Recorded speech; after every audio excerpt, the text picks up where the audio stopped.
Visi sveiki prisijungę. Šiandien mes vėl antradienio pokalbyje ir transliacijoje ir kalbame apie netektis. Ne tik dėl to, kad artėja visų mirusiųjų pagerbimo diena ir Lietuvoje skirtingai negu daugumoje pasaulio valstybių, ši diena yra pažymima ženkliai stipriau, dažniau ir žmonės dažniau lanko kapines ir prisimena savo mirusiuosius, artimus žmonės, bet ir dėl to, kad kartais mes patiriam ir daugiau netekčių ir tas netektis kartais sunkiai pripažįstam ir kartais sunkiai tvarkomės su savo santykiu su tom netektim. Ir šiandien mes esam dviese kartu su gydytoja, psichoterapeutė ir šiuo metu pradedančiau dirbti podiplominėse studijose ir supervizorė Rūta Kažimėkienė. Ir Rūta, tu pasirinkai šitą temą, gal truputį gali keletą žodžių, kodėl jinai tau aktuali ir tada eikim prie šitos temos nagrinėjimo. Labas vakaras visiems. Ir kalbant apie šitą temą, iš tikrųjų, kaip Julius ir sako, artėja lapkričio 1 visų mirusiųjų pagerbimo, tokia prisiminimo diena ir tiek ilgėjantis vakarai, tiek gal gražus krentantis geltoni lapai, tiek man, tiek ir daugeliu žmonių primena ir netektus artimuosius, kuriuos galime prisiminti dažniau dar ir atėję į kapines, ar ne, kur tarsi simboliškai, ar ne, jie yra toje vietoje ir tenais tarsi ta vieta, kur mes juos prisimenam. Bet iš kitos pusės dažnas mūsų turim ir kitokių netekčių, kurių neturim kur paminėti, neturim kur ateiti, paliūdėti, prisiminti. Ir nešiojamės kartu su savim savo širdyje, galbūt prisimindami, galbūt jausdami nuolatinę gėlą ir liūdesį, jeigu tos netektys nebuvo tinkamai išgėdėtos. Ir aš šiandieną, aišku, aš dažnu atveju tas temas irgi renkuosi, galvodama apie savo pacientus, galvodama apie tas problemas, su kuriom dažniausiai susiduriu ir dirbdama. Tai šita tema irgi jinai turbūt gimė galvojant apie savo pacientus, pacientės, kurios patiria netektį, kai patiria abortą, apie kitus pacientus irgi, kurie irgi savotiškai patiria netektį slaugydami sunkiom, progresuojančiom tokiom neurodegeneraciniam ligom sergančius pacientus, tai sergančius Alzheimerio liga savo tėvus, tai irgi savotiškai patiria netektį, nors tie žmonės dar yra kartu, bet jau nebe taip, kaip būdavo anksčiau. Tai va, ta tema man pasirodė tokia aktuali, dėl to, kad čia iš įvairių pusių galima pasižiūrėti, ar ne, iš vienos pusės iš paties to netekusio, netektį patyrusio žmogaus, iš kitos pusės iš aplinkinių supančių žmonių, kurie galbūt kartais ne visai tinkamai ar nemoka padėti ir palaikyti tų žmonių, kurie patiria netektį. Tai aš tiesiog noriu pabrėžti dar, kad būtent netektys gali būti visokios ir netektys mums svarbios tokia blogąja arba tamsiaja prasme, kai mes esam prisirišę prie kažko tai ir prarandam tai. Tai prisirišti galima prie žmonių, prisirišti galima prie gyvūnų, prisirišti galima prie net kažkokių tai mūsų vietų gyvenamųjų, prisirišti galima prie savo veiklos ryčių ir prisirišti galima prie savo vilčių. Čia irgi yra dalykas. Ir tos netektys labai panašios, nes jeigu pažiūrėti neurochemiškai smegenyse, tai kai mūsų oksitocininiai ryšiai mus riša prie kažko tai, Tai tada, kai mes šitą dalyką aprandam, mes patiriam kančią.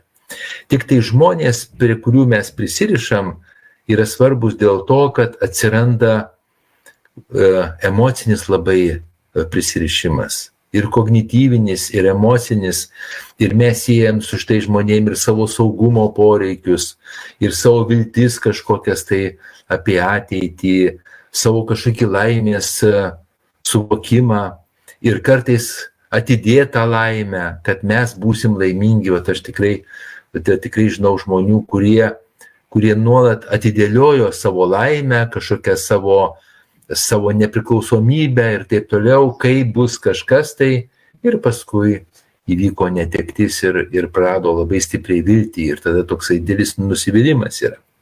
Tai gal truputį dar bandykim apie pačią netektį, kaip jinai veikia žmonės, pačius žmonės, ir kaip gal kokios netekties rūšys veikia mus labiausiai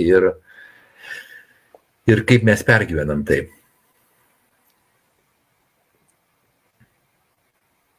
Aš tik tai man dar, Juliau, kaip kalbėjai apie svajonių praradimą, kažkaip man dar toks prisiminimas dabar irgi atėjo. Ne viena pacientė, pavyzdžiui, vėlgi, kai tikisi susilaukti vaikų ar ne, planuoja ateitį savo, įsivaizduoja, kaip augins leliuką, pavyzdžiui, ir nesusilaukia to vaiko, ir ateina tam tikras jau amžius, ar ne, kai moteris nebegali turėti vaikų, tai jos irgi praradusios savo šitą svajonę irgi išgyvena gilų netekties jausmą, gilų liūdesį, sielvartą. Ir iš tikrųjų, ką mes matom, tai išgyvenam visas tas netekties fazes, kurios būdingos netgi ir kai prarandam artimą žmogų. Tai vat, norėjau tokį pastebėjimą gal įdėti. O kalbant apskritai apie netektis, tai kiekviena netektis turbūt yra mums labai sunki, bet kuriuo atveju. Ir tik tai gal kartais tam tikros situacijos, kažkokios aplinkybės įtakoja tokius sunkesnius jausmus dar negu įprasta, bet kurios netekties atveju, kai ypatingai kalbam apie artimų ir mylimų žmonių praradimą. Tai jeigu kalbant apie tokias sudėtingesnės situacijas, ar ne, tai gal irgi galima būtų išskirti savižudybės atvejus, kai žmogus pats savo pasirenka nutraukti, užbaigti gyvenimą. Tai jų artimieji iš tiesų labai atsiduria tokioj sudėtingoj ir painioj situacijoje, kai iš tikrųjų ta netektis yra tikrai labai tokia staigi, netikėta, paprastai dažniausiai tikrai niekas nesitikė, kad taip įvyks. Ir tada tuos artimuosius jau tada užgriūna labai sunkus jausmai. Pirmiausia, turbūt ir savęs kaltinimas, klausimai tokie, kuriuos iš tikrųjų nėra atsakymo, turbūt kodėl taip atsitiko, kodėl taip pasirinko, kodėl tas žmogus taip pasielgė. Dažnai kaltinimai tie į save atsukti tokie būna, kad nenumatėm, nesugebėjom suprasti, nesugebėjom apsaugoti. Žodžiu, labai daug tos tokios kaltės, sunkaus jausmo šalia to didžiulio sielvarto, kurį patiria artimieji gedintys šalia liūdesio.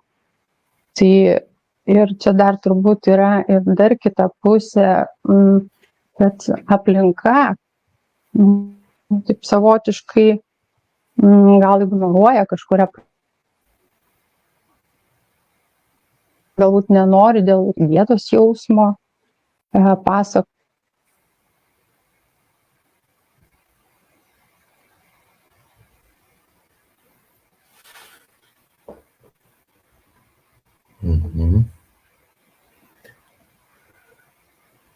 Ryšys kažkaip ar čia pas mane, ar pas Rūtą yra problemos.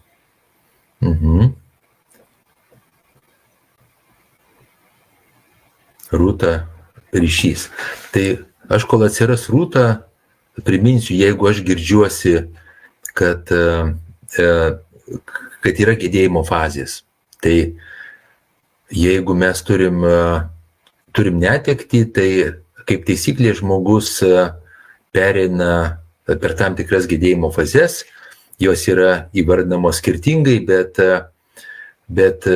aš tiesiog išvardinsiu tas fazes, kurios dažniausiai yra sutinkamos. Tai pradžiai gali būti sumišimas, jeigu netektis yra stipri, tai žmogus patenka į sumišimo būseną, pasimetimo būseną ir kartais net pereina iš tikrųjų iki tokius arti psichozinių simptomų gali atsirasti, paskui gali būti neigimas netekties, žmogus nenori priimti iš to savo netekties, paskui gali būti pyktis, didelis labai ir paskui gali būti, kai pyktis praeina, gali pereiti tokį gedėjimą, depresyvę būseną šitas žmogus. Ir jeigu žmogus praeina teisingai depresyvę būseną, vyksta tam tikras sutaikymas. O ką reiškia sutaikymas? Nes jeigu netektis yra mūsų reakcija į tai, ką mes praradome, tai sutaikymas yra atsigręžimas tai, ką mes turime. Iš viso, kuo daugiau po žmogų yra išminties, tuo daugiau jisai atsigręžia ir būna su tuo ne ko neturi, bet ką turi. Ir apie savo svajonės irgi mes galim svajoti, kad mes norim turėti to ir to santykių kažkokiu tai, ar kažkokių materialinių gerybių, ar kažkokių galimybių, ar kažkokių svajonių, bet yra labai labai išmintinga atsigręžti ir tai, ką mes turime, o ne tai, ko mes tik tai siekiame arba svajojame apie tai.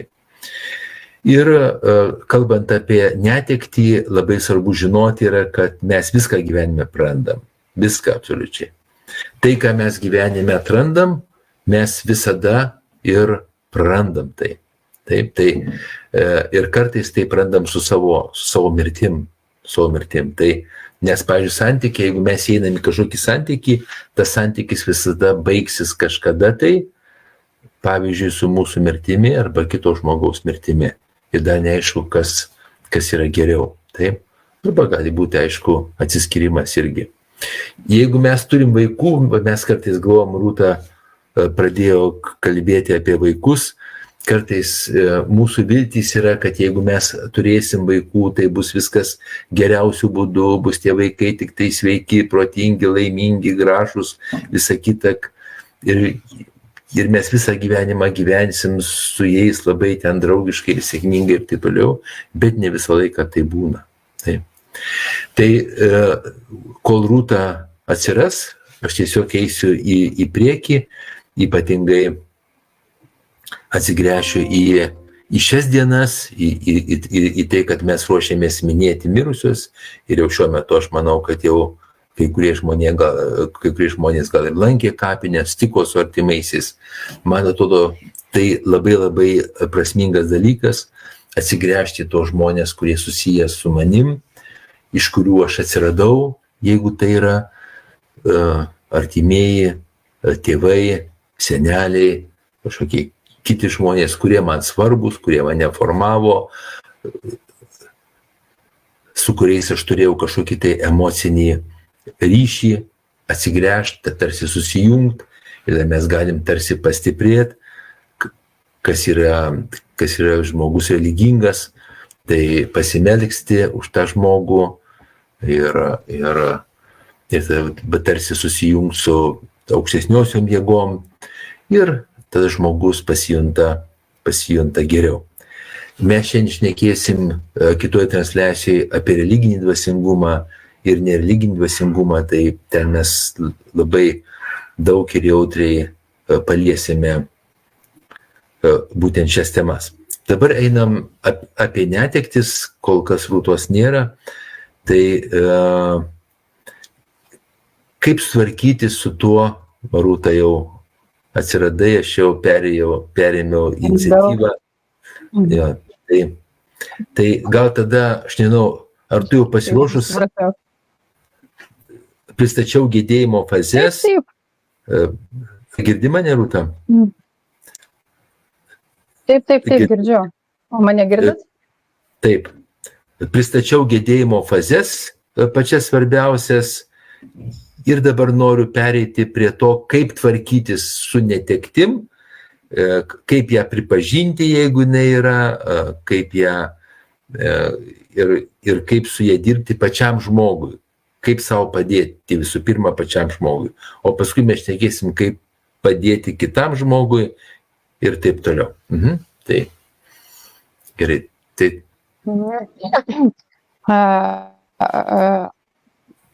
žinoma, labai priklauso ir nuo to, kokią tą netektį išgyvenam, aš taip galvoju. Nes kaip aš čia pradžioje pradėjau truputėlį kalbėti apie tokias nematomas, vadinkim, tas netektis ar ne, kai aplinkiniai lyg ir nesupranta, nemato to tavo skausmo, tai kaip pavyzdžiui moteris patiria persileidimo metu, tai irgi čia tokia būna savotiška situacija, nes vis tiek persileidimai, pavyzdžiui, tai vis tiek dažniausiai vyksta